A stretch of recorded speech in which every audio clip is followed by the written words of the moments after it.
O câncer tem cura e a imunidade é fundamental para que a gente alcance essa vitória. Bom dia, meu nome é Alexander, para quem está aqui pela primeira vez. Hoje eu vou conversar com você sobre câncer no fígado e os cuidados nutricionais. A tela vai tremer um pouquinho porque eu vou deixar essa informação para as pessoas que entrarem depois. Nutricionais, câncer no fígado.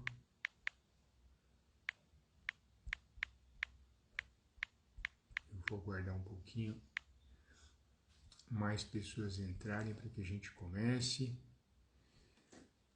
Se vocês puderem falar o nome, muitas vezes o login do Instagram, a gente não consegue detectar o nome e falar de onde vocês estão falando. É importante para eu saber o alcance desse vídeo, né? A gente está na internet, é mundial, tem pessoas de fora que entram em contato da Itália, de Portugal, nós já tivemos. Vai ser muito bacana saber de onde você está falando, de onde você está conversando. Esse conteúdo vai ficar gravado, como sempre eu estou fazendo. Hoje é o nosso penúltimo dia da promessa que eu fiz no dia 25 de dezembro, que foi o início das lives, né, às 6 horas da manhã. Amanhã é dia 31 e aí a gente encerra o nosso conteúdo às 6 horas da manhã, que foi minha promessa realizada lá no período de 2020. Se você quiser fazer alguma pergunta, você pode me chamar ao vivo aqui para nós conversarmos, ou você também pode deixar um comentário, porque eu vou respondendo em seguida. Mas eu já vou aproveitar então para que a gente possa iniciar o nosso bate-papo e eu vou conversando com vocês sobre os cuidados nutricionais do fígado. Eu fui um paciente com câncer no fígado, isso em 2001, né? Foram detectados 3 tumores no fígado. Foi um período bem difícil, né? Porque aí nessa época eu descobri que era câncer, era metástase do pâncreas. Eu consultei um médico que não tinha competência na área, não tinha jeito para lidar com o ser humano, isso faz parte. E ele falou que eu precisaria ter mais tumores para eu fazer transplante. Aí não é culpa dele, que existe um protocolo que você precisa de mais do que 3 tumores para ter câncer no fígado. Naquele momento, conscientemente, eu desejei que tivesse mais, porque eu falei assim, poxa, eu preciso resolver esse problema, né? Não quero ficar desse jeito. Mas eu pensei comigo, não respondi para ele. E uma das respostas dele, que normalmente os médicos dão, né, e a gente fica tão intoxicado com câncer como sentença de morte, que eu perguntei para ele quanto tempo de vida tinha. Ele falou assim, 20% das pessoas depois de 5 anos sobrevivem quando fazem o transplante que você precisa fazer. Então aquilo foi um murro do Mike Tyson na minha cara, no meu estômago, foi bem pesado ouvir aquilo.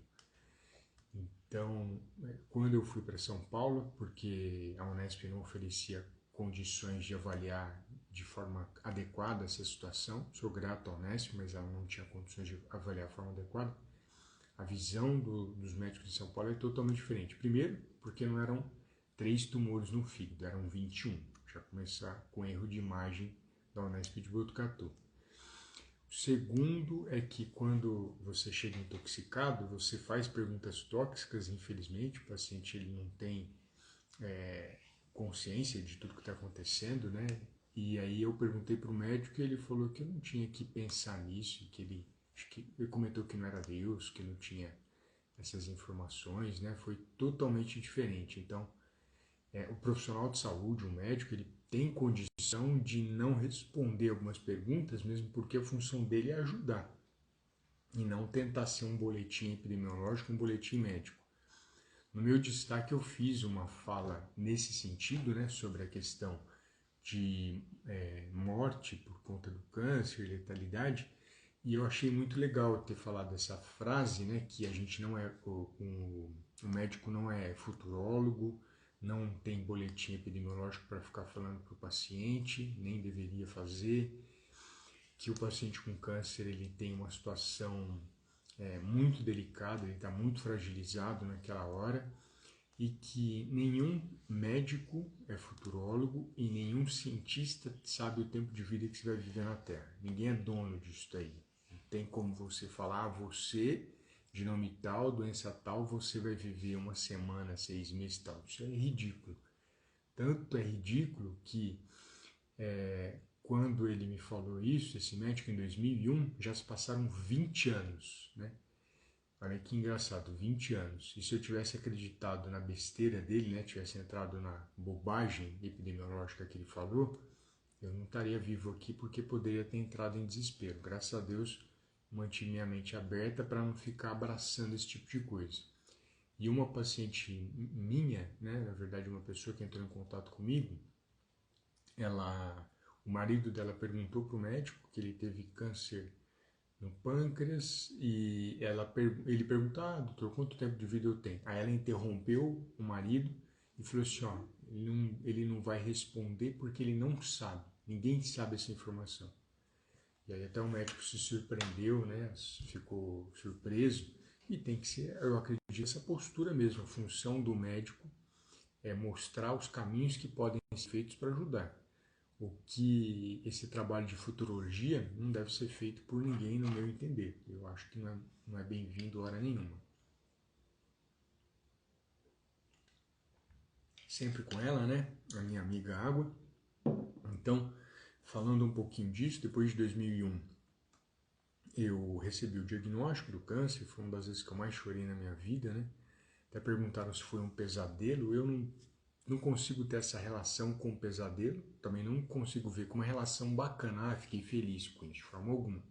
Mas como pesadelo, não. Eu tive outros pesadelos na minha vida que não relacionados à doença. É incrível isso, né?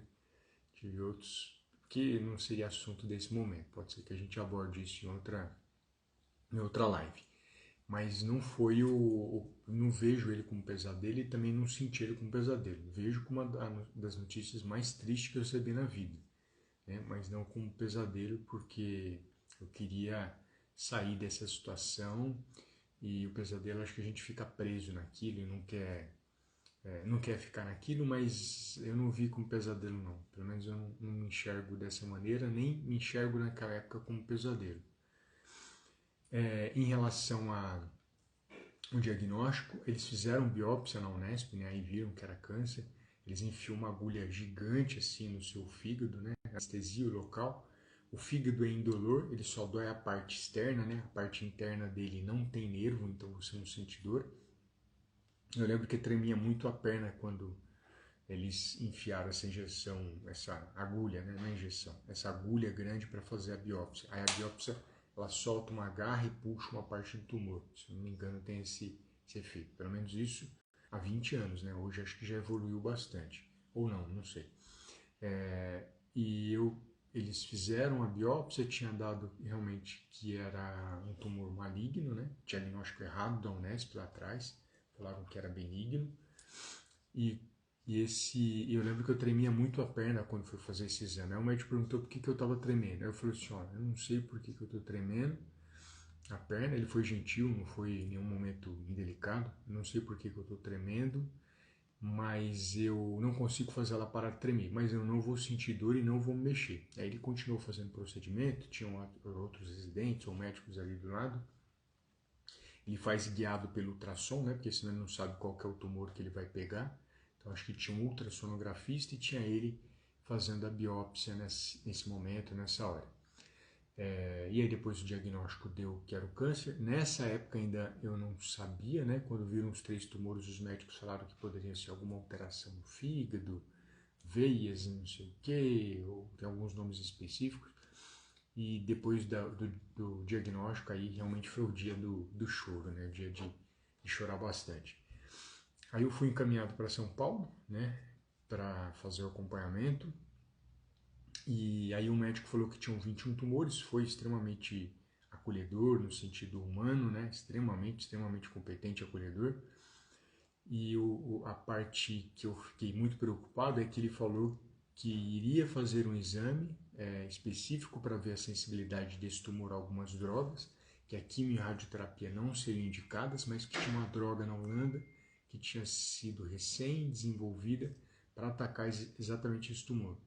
E aí eu fui fazer o exame para ver se essas células minhas eram sensíveis a essa droga, aí elas eram fracamente sensíveis, ou seja, não ia adiantar de nada, ia desgastar mais do que trazer solução. Em seguida, esse cuidado, né, essa atenção dele foi o seguinte, ó, a gente não tem hoje na medicina nenhum recurso para operar você, né, para resolver a sua situação. Aí eu entrei naquela besteira de tomar suplementos alternativos de uma pessoa conhecida no Brasil, de uma droga conhecida, né, que vocês podem ver lá depois no meu destaque, que aumentou o tamanho do tumor. Então, mais uma vez, trazendo informação para vocês não tomarem suplementos milagrosos. Eu fiz essa idiotice, essa besteira de ter tomado isso, o tumor aumentou de tamanho. Cientificamente, eu posso falar que pode ser que não tenha sido ele, né? O tumor em si ele pode crescer, e também a gente pode falar que pode ter sido ele. Aí eu faço a pergunta, você quer pagar para ver o seu tumor crescer? Eu não pago mais nenhum centavo para ver nada crescer, eu não vou pagar, mas cabe a cada pessoa decidir se suplemento A, B ou C, alternativo, que não tem comprovação científica, se ele realmente vai trazer um benefício para você, se ele vai trazer um bem-estar para você. Eu não faço mais isso.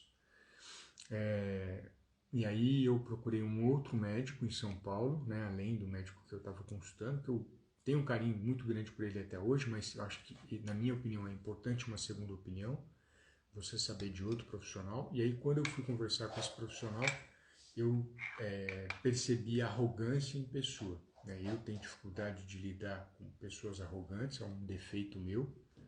Eu não gosto, né? Não me sinto bem ao lado de pessoas assim, um defeito que eu tenho. E ele falou que tinha como operar, que tinha uma cirurgia, que tinha isso e aquilo.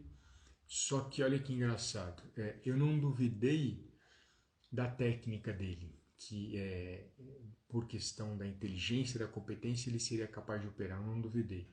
O que eu duvidei era do lado humano dele. E eu pensei, eu não consigo, eu tenho esse defeito de enxergar alguém extremamente arrogante, extremamente competente, eu não consigo enxergar. E aí eu me afastei dele. Não fiz cirurgia com ele, não fiz nada disso. E depois descobri que ele estava querendo desenvolver o meu caso como cobaia e ele não tinha experiência nesse tipo de situação. Então o risco de morte é muito grande e ser aventureiro com você sem trazer isso de forma clara é desonesto, né? Sem contar que o perfil dele não é um dos melhores e mais agradáveis possíveis. Então, ainda bem que eu acho que ele foi arrogante, que eu consegui me afastar desse tipo de situação. Aí depois de 4 anos, o mundo desenvolveu essa técnica para operar o fígado, né, com essa quantidade de tumores, e aí eu fiz a operação, dia 5 de dezembro de 2006, era uma terça-feira. E aí quando eu fiz essa cirurgia, graças a Deus foi tudo bem, eu tive 7 PO, né, 7 dias pós-operatórios, se eu não me engano. Na primeira cirurgia do pâncreas também acho que foram 7 PO, 7 pós-operatório. Eu lembro que eu fiquei mais tempo no fígado do que no pâncreas. O médico já tinha me liberado, acho que no 7º dia eu fiquei até o 9º dia, porque eu estava inseguro para voltar para casa, porque eu estava sentindo muita dor. Você operou o fígado é um órgão que regenera. Depois que acaba a cirurgia, os primeiros dias são extremamente preocupantes, né? Eu acabei nem ficando na UTI ou CTI, eu não precisei, graças a Deus não foi necessário. A perda de sangue foi muito pequena, isso graças à minha nutrição, graças à minha genética e, claro, graças ao médico, né? Não adianta você ter genética boa, não adianta você ter nutrição boa se você tem um açougueiro operando você. Não vai ter como você não sangrar, não vai ter como você perder sangue. Então, juntar as 3 coisas, a nutrição, a genética e a própria mão do médico. Olá, Almeida, seja bem-vinda, querida. Como é que você está? E aí eu fiquei no pós-operatório, né, como eu falei. No começo você fica com glicose na veia, não precisou de nutrição parenteral, que é a nutrição pela veia, né? Os primeiros dias eu tinha um aparelhinho na mão que eu injetava morfina direto na minha coluna vertebral, se eu não me engano era morfina, não lembro direito, mas era uma droga. Eu sentia dor e sentia incômodo, apertava e injetava. Diferente da Unesp de Botucatu, que tinha a conduta errada de não oferecer remédio para dor para pacientes nessa situação. Isso é errado, o paciente sofrendo, acho que não é a função da medicina. E já nesse outro hospital eu já tinha esse suporte medicamentoso, porque se sente muita dor. A primeira cirurgia do pâncreas me deu bastante resistência para dor, porque eles não deram um remédio para dor, nenhum, né? Só foi anestesia no dia da cirurgia. E por outro lado foi bom, porque o meu limiar hoje de dor é extremamente alto, né? Extremamente alto, então tem males que vêm para bem, eu consegui desenvolver essa habilidade, não queria ter desenvolvido, mas desenvolvi.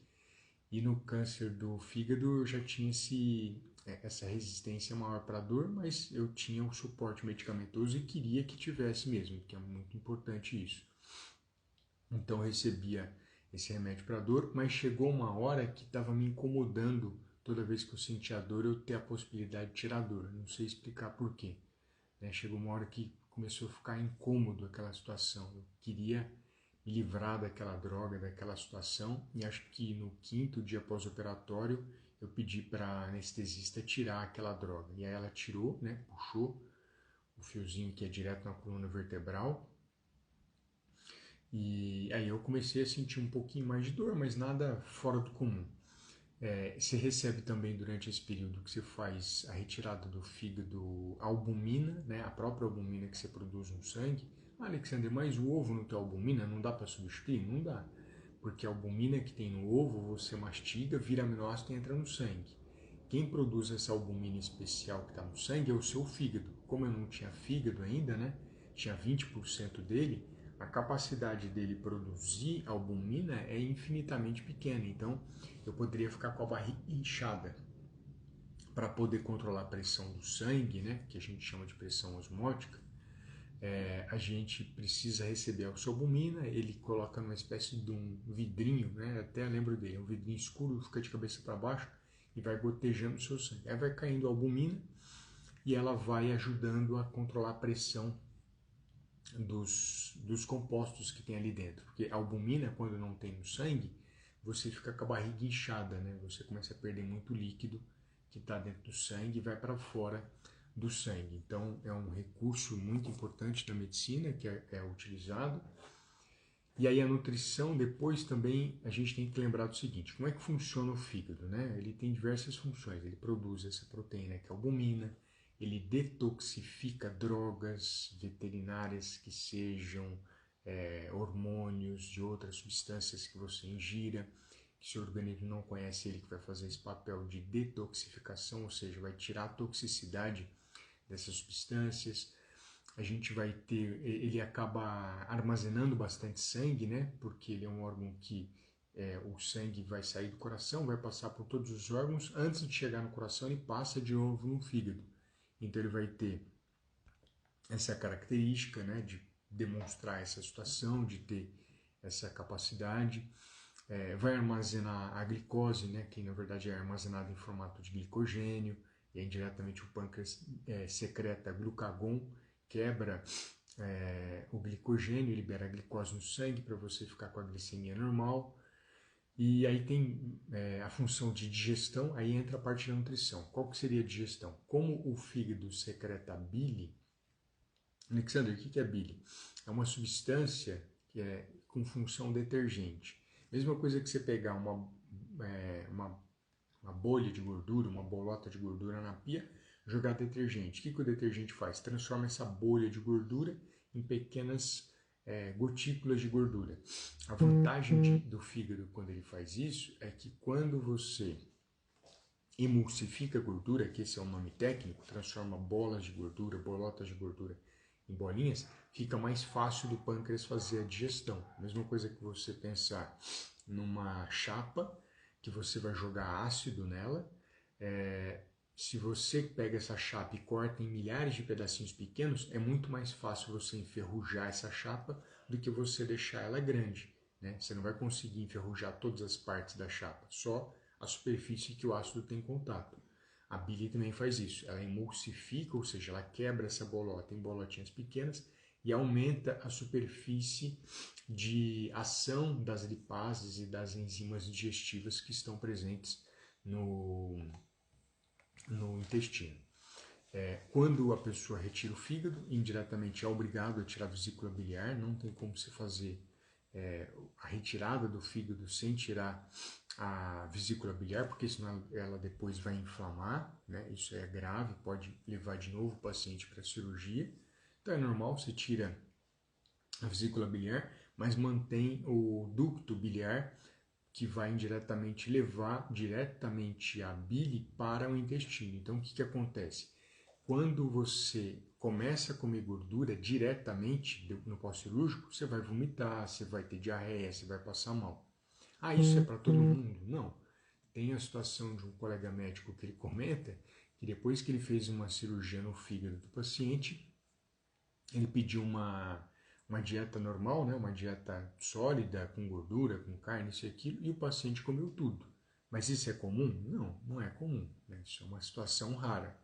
O normal é a pessoa fica na glicose ou fica na nutrição enteral, depois ele começa a ingerir alimentos líquidos, que foi o meu caso, você toma uma sopinha mais com carboidrato, abóbora, abobrinha, batata doce, o que seja, depois você vai começando a colocar ela de forma mais consistente, vai ficando mais cremosa, vai colocando para vocês a parte de proteína é extremamente importante, né, para o organismo, vai começando a comer proteína e depois em seguida lá na frente coloca gordura. Quando a gente fala de gordura, se eu penso em banha de porco, que é uma gordura boa, manteiga, que é uma gordura boa, é interessante começar com óleo de coco. Por qual motivo? Porque ele não precisa passar pela digestão da bile para ele ser absorvido. Então ele tem triglicéridos de cadeia média, né, o óleo de coco. Então a aceitação do paciente que fez uma cirurgia de vesícula ou fez uma cirurgia do fígado é extremamente superior de que quando você usa óleo de soja, girassol, banha de porco, manteiga e assim por diante. Tanto cirurgia do pâncreas e do fígado, de maneira geral, as pessoas toleram mais o óleo de coco, de maneira geral. Não estou querendo determinar uma regra. Dessa maneira, a recuperação desse paciente ela vai melhorando aos poucos. Isso demonstra também a importância da nutrição pré-operatória, porque se esse paciente ele não teve um bom comportamento alimentar no pré-cirúrgico, a tendência dele é piorar durante a cirurgia. Então eu preciso de reservas energéticas antes de qualquer cirurgia, para que ele esteja pronto e a postos de qualquer intervenção médica, né? Isso é extremamente importante a gente pontuar. Às vezes a pessoa acha que na cirurgia que ele vai ter um excelente resultado, mas o excelente resultado durante a operação e pós-operação é diretamente associado ao período anterior. E aí eu entro de novo com a questão da imunidade. Toda vez que você faz uma cirurgia gigante, que você vai tirar o fígado, né? Aí o que vai acontecer? A imunidade sua fica debilitada pelo próprio processo cirúrgico e pelo próprio contato com o ambiente que tem bactérias. Por isso que você toma um antibiótico. Se você tem uma imunidade boa antes, se você tem uma imunidade excelente antes, a chance sua de sobrevida e de melhora é muito melhor. É claro que se tiver uma imunidade extremamente baixa, você acaba sendo proibido de operar.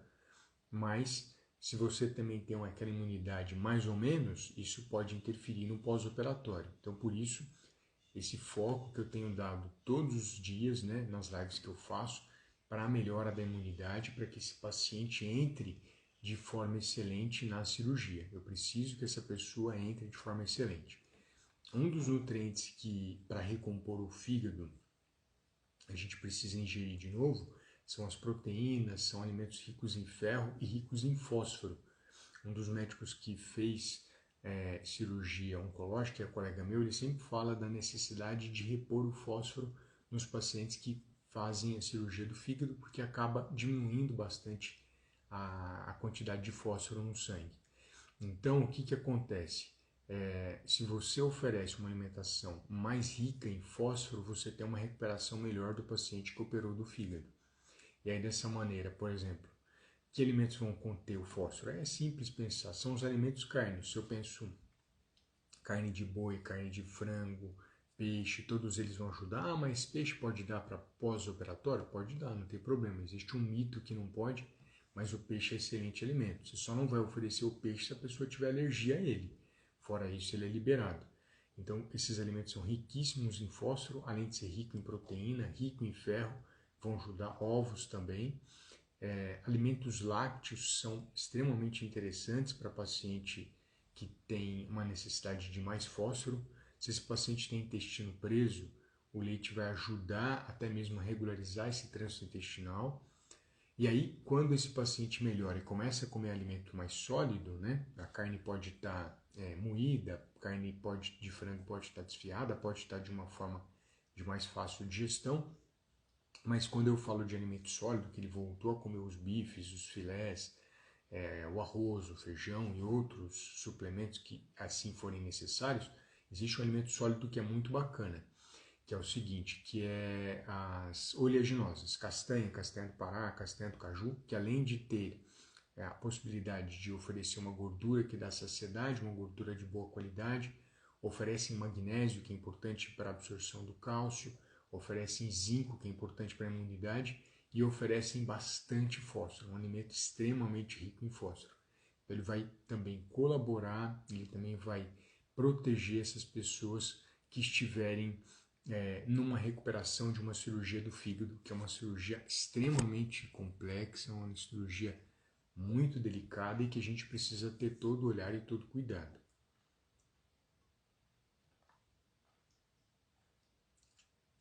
Eu lembro que depois do pós-operatório eu comecei a ter um pouquinho de febre, né? Nada preocupante, mas comecei a ter um pouquinho.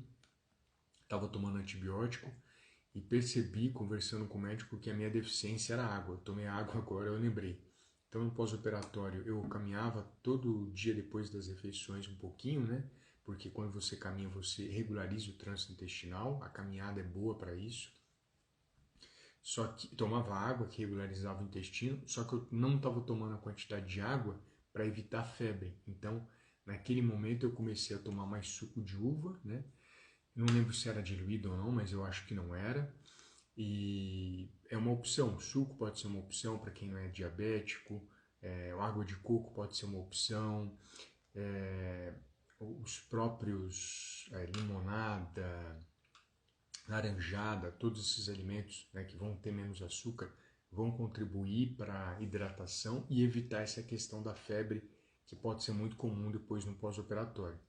E quando eu voltei a tomar mais líquido, eu consegui melhorar essa situação. Então é bem interessante ficar atento nisso, que no pós-operatório o paciente esquece de tomar líquido, ele acaba focando na dor e em outras situações e acaba não conseguindo ter uma excelente recuperação. Em um mês, o fígado voltou até o tamanho normal. Uma semana ele cresce bastante, né? Todo dia ele cresce bastante, e em um mês ele voltou a ter o tamanho normal. Isso é um milagre da mãe natureza, né? O fígado, quando sofre alguma lesão, ele tende a se regenerar. Quem dera se outros órgãos também pudessem ser assim. E eu lembro que demoraram pelo menos uns 3 meses para eu ficar com uma energia melhor, porque ele tira muita energia quando você opera o fígado, diferente do pâncreas. Fiquei extremamente debilitado. Eu lembro que no pós-operatório eu tinha dificuldade de fazer barba, escovar o dente, eu já ficava cansado.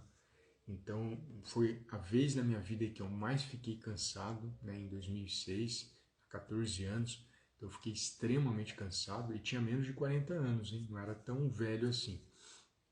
Dessa maneira, o que a gente traz de informação? Que a gente precisa ter uma nutrição adequada, seguir as orientações que eu passei aqui anteriormente, para que esse paciente tenha uma melhor recuperação. Paciente que está muito amarelado, a icterícia, né, é um sinal de que pode ter problema no fígado ou pâncreas. Paciente que está com as fezes com cor muito esbranquiçada, muito amarelada, também pode ser um problema de icterícia. É importante ele avaliar. Quanto mais cedo você for avaliar, maior a chance de cura da doença. Se está com um branco do olho amarelo por conta da bilirrubina, também é importante a gente avaliar, porque isso pode ser um problema no fígado à toa ou pode ser um problema grave. Então é importante que a gente tenha esse cuidado. E as informações do cuidado com o fígado que eu gostaria de passar são essas, né? Foram essas. O que eu vou frisar é sobre o e-book. Quem não recebeu ainda, manda um direct para mim. Todo mundo que cadastrou, eu estou enviando o e-book. O e-book ele é sobre receitas para aumentar a imunidade. Ele é bem interessante, principalmente nesse período do câncer ou do paciente que quer evitar recidiva. Eu acho que vale a pena vocês prestarem atenção nisso. Em relação à mentoria, que ela está aberta, hoje vai ser o último dia que a gente vai deixar ela aberta, né? Como eu tinha falado, poderíamos fechar antes do prazo, então hoje até a meia-noite a gente fecha a mentoria, a gente já chegou no nosso limite, então se alguém tiver interesse ainda dá tempo hoje, amanhã não mais, não teremos mais oportunidade de você participar da mentoria, que é uma oportunidade de ter aulas ao vivo comigo, e de ter um aprendizado mais profundo sobre imunidade, sobre a questão do peso do paciente com câncer e da questão dos efeitos colaterais, tanto do câncer quanto das drogas quimioterápicas, radioterapia e cirurgia, e no qual a gente usa a nutrição para melhorar.